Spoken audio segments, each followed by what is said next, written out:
Pertemuan PDIP dan Kepala Desa terbongkar. Bahas usul jabatan 9 tahun di Ngawi.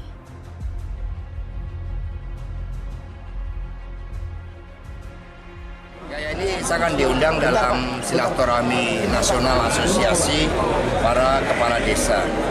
Dan kemudian saya menyampaikan berbagai landasan filosofi tentang usulan itu bagi PDI Perjuangan, bagaimana stabilitas pemerintahan desa yang juga didasarkan kepada kultur yang hidup di dalam tradisi pemerintahan kita, itulah yang harus dihormati. Karena itulah tadi saya sampaikan bahwa ini bukan usulan perpanjangan masa jabatan, tapi perubahan periodisasi. Kalau sebelumnya 6 kali 3 tahun sama dengan 18 tahun, menjadi 9 kali 2 yang sama-sama 18 tahun.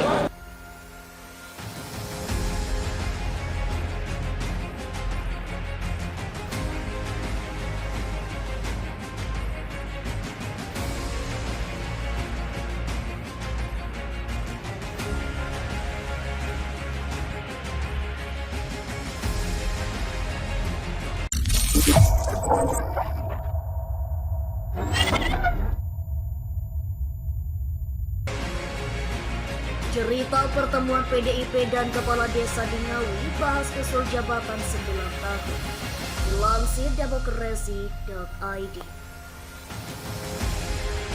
Bupati Ngawi Oni Anwar Harsono menjelaskan cerita pertemuan para kepala desa dan petinggi Partai Demokrasi Indonesia Perjuangan atau PDIP di Ngawi, Jawa Timur pada 6 November 2022.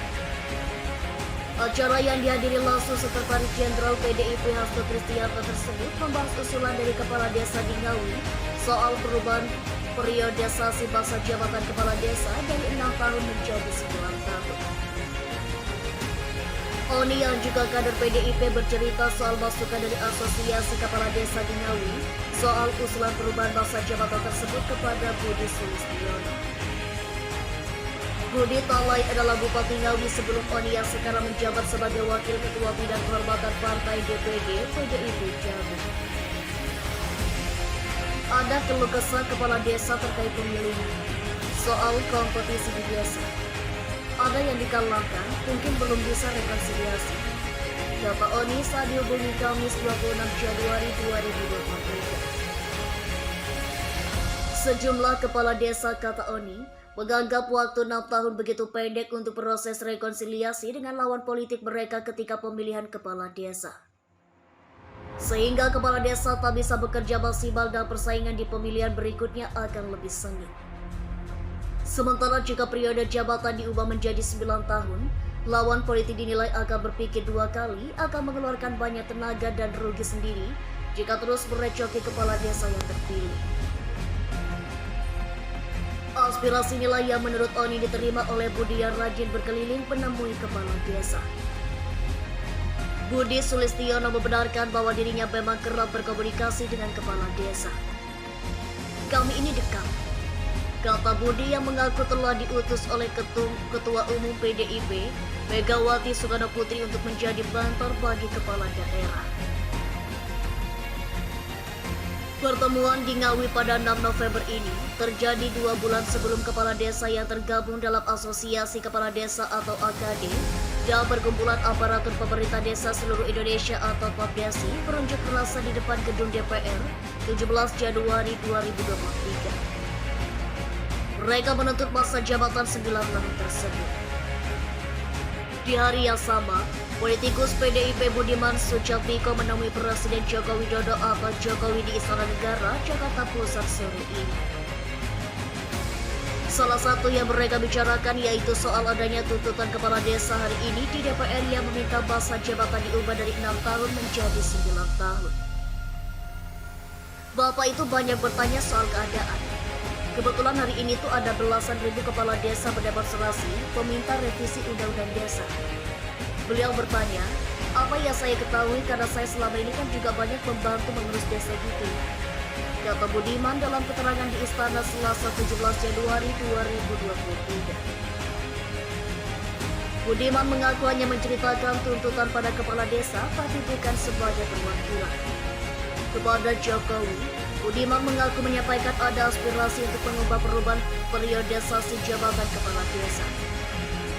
Undang-undang desa, di mana Budiman juga ikut memperjuangkan ketika di DPR, mengatur masa jabatan kepala desa 6 tahun kali 3 sehingga total 18 tahun. Tapi kepala desa berasa ada efek sosialnya karena muncul konflik sosial dalam pemilihan yang kadang 2 tahun pertama tidak selesai. Sehingga kata Budiman, sisa 3 atau 4 tahun dirasa tidak cukup untuk membangun desa. Sementara harus pilkades lagi, sehingga kerja konsentrasi bangun desa 2/3 tahun, sementara 3/4 tahun habis untuk berkelahi, kata dia. Dari situlah muncul tuntutan untuk mengubah periode 6 tahun menjadi 9 tahun dengan 1 atau kali kesempatan lagi untuk mencalonkan. Budiman sesumbar menyebut Jokowi setuju dan nanti tinggal dibicarakan di DPR. Pak Jokowi mengatakan sepakat dengan tuntutan itu. Beliau mengatakan tuntutan itu masuk akal. Memang dinamika di desa berbeda dengan di perkotaan, kata Budiman. Tak hanya kepada Budi, aspirasi juga disampaikan kepala desa kepada Oni. Oni pun juga kerap berkomunikasi dengan Budi soal aspirasi yang muncul tersebut. Hingga sejumlah kepala desa pun bertanya kepada Oni cara yang terbaik untuk meneruskan aspirasi mereka. Dari situlah Oni menilai yang lebih pas untuk mendengar bukan pemerintah daerah, tapi langsung petinggi partai politik di pusat. Oni pun mengaku menghubungi langsung Hasto dan petinggi PDIP lainnya guna mengundang agar hadir di Ngawi. Ngawi jadi tuan rumah, tapi yang minta dihadirkan itu kepala desa. Supaya dia dituntut istilahnya, mekanismenya seperti apa, kata Oni. Sehingga pertemuan pun digelar di Kurnia Convention Hall Ngawi pada 6 November bertajuk Silaturahmi Nasional Akadi. Selain Hasto, Budiman Sujatmiko juga hadir. Budiman adalah anggota Dewan Pembina PAPDESI. Kumpul di sana, akhirnya menerima masukan itu. Oke, kalau memang benar dan niat seperti itu, kami siap perjuangkan di DPR RI. Seperti itulah. Kata Oni menceritakan sikap petinggi PDIP dalam pertemuan tersebut. Hasto jadi pembicara dalam pertemuan ini. Dikutip dari laman resmi DPD PDIP Jawa Timur, Hasto menyebut partainya berkeyakinan bahwa stabilitas pemerintahan desa yang juga didasarkan kepada kultur yang hidup di dalam tradisi pemerintahan yang harus dihormati. Oleh karena itu tadi saya sampaikan bahwa ini bukanlah usulan perpanjangan masa jabatan kepala desa, tetapi perubahan periodisasi, kata Hasto. Sementara usulan kepala desa 9 tahun untuk 2 periode, sama-sama 18 tahun, sehingga bagi stabilitas desa itu sangat penting, kata Hasto. Sementara itu, 2 sumber Tempo di PAPDESI dan Asosiasi Pemerintah Desa Seluruh Indonesia atau APDESI mengatakan agenda untuk mengubah periodisasi masa jabatan sudah lama bergulir. Bahkan elit PDIP dan Partai Kebangkitan Bangsa atau PKB lebih dulu meresponnya. Elit kedua partai justru menggoda kepala desa dengan perpanjangan masa jabatan tersebut. Ketua Umum DPP PAPDESI, Huargiyati, menepis tudingan itu dan menyebut aspirasi dari desa langsung. Itu amanat hasil Rakernas PAPDESI pada 2021. Kata dia. Oni ikut membantah tudingan PDIP membolisasi kepala desa untuk menyuarakan jabatan 9 tahun. Oh enggak, jadi ini kan sensitif ya, mobilisasi ini sensitif. Ini mau dijadikan alat dan seterusnya, kata dia. Ia mengakui PDIP memang jadi partai yang menampung aspirasi kepala desa ini sedari awal. Setelah usulan bergulir, banyak partai politik lain yang kemudian mencoba memfasilitasinya. Monggo, yang jelas kami berawal dari menampung aspirasi itu, ujar Oni. Seperti Oni, Budi Sulistiono juga membenarkan pertemuan di Ngawi pada 6 November tersebut. Akan tetapi ia menegaskan pertemuan tersebut bukan mobilisasi, Tapi upaya PDIP menampung aspirasi dari kepala desa soal jabatan 9 orang tersebut. Sekjen sudah mengarahkan relasi untuk menindaklanjuti, kata Budi. Sungguh miris antara jor-joran proyek IKN dengan banjir Jateng. Pemerintah hanya lihat-lihat. Laporan investigasi tentang banjir Jawa Tengah yang baru masih saja terjadi. Rasanya sakit hati saat baca segitu banyak infrastruktur dan kemudahan untuk mencapai. Tapi di saat bersamaan orang biasa di pesisir Jateng kehilangan aset dan tidak terlindungi. Laporan ini adalah investigasi terhadap banjir yang melanda Jawa Tengah pada akhir 2022 sampai awal 2023. Laporan ini dibuat oleh Koalisi Balai Dadi Segoro atau MDS dengan dikerjakan oleh tim kerja yang terdiri dari Eka Handriana, Bagas Kurniawan, Rizal Ubaidillah, Bagas Yusuf Kausan, Iqbal Al-Bagosan Al-Tofani, Bosman Batubara, Basdua, Konel Gea, Arif Syamsuddin, Fajar F. Andika, Nurlaini Yuniati, dan Mila Kamila. Laporan ini kami kerjakan sebagai bentuk partisipasi kami sebagai rakyat dalam mengurus kehidupan bersama. Laporan ini dikerjakan sebagai satu bentuk dokumentasi banjir yang kritis. Namun ia tidak diniatkan sebagai satu laporan yang menyeluruh terhadap peristiwa banjir Jawa Tengah akhir 2022 sampai awal 2023. Pemerintah menurut kami adalah pihak yang paling bertanggung jawab untuk menyusun laporan yang lebih menyeluruh dan dapat diakses oleh masyarakat, bukan laporan-laporan singkat berupa konten-konten media sosial atau liputan media arus utama.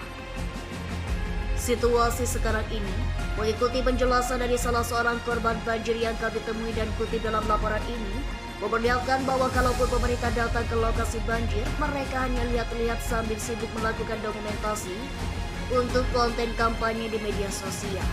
Semoga laporan ini berguna.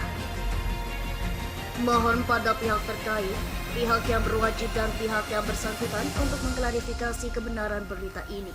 Kami hanya melansir dan memberitakan, Andalah yang memutuskan.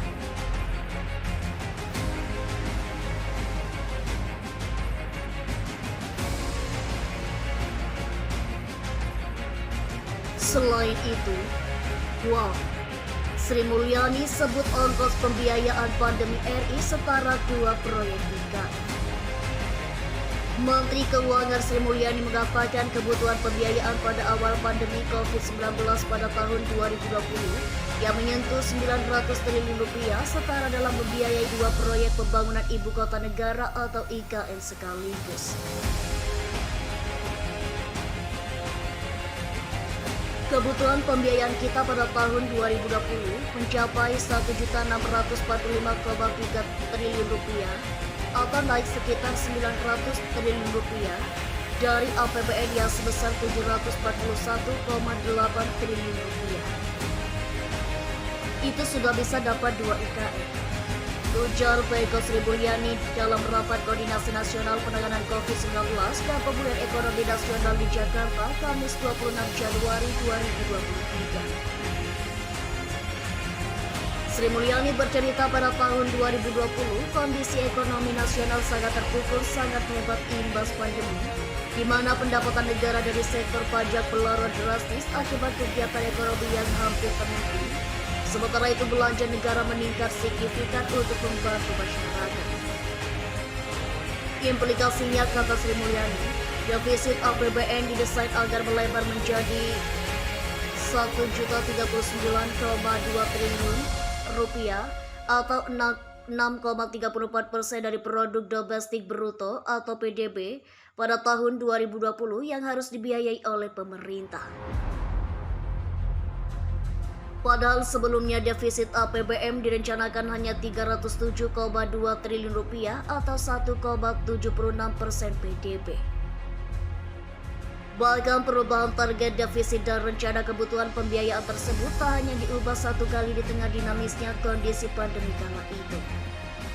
Namun pada akhirnya, kata Sri Mulyani, Realisasi defisit pada tahun 2020 mencapai 947 triliun rupiah.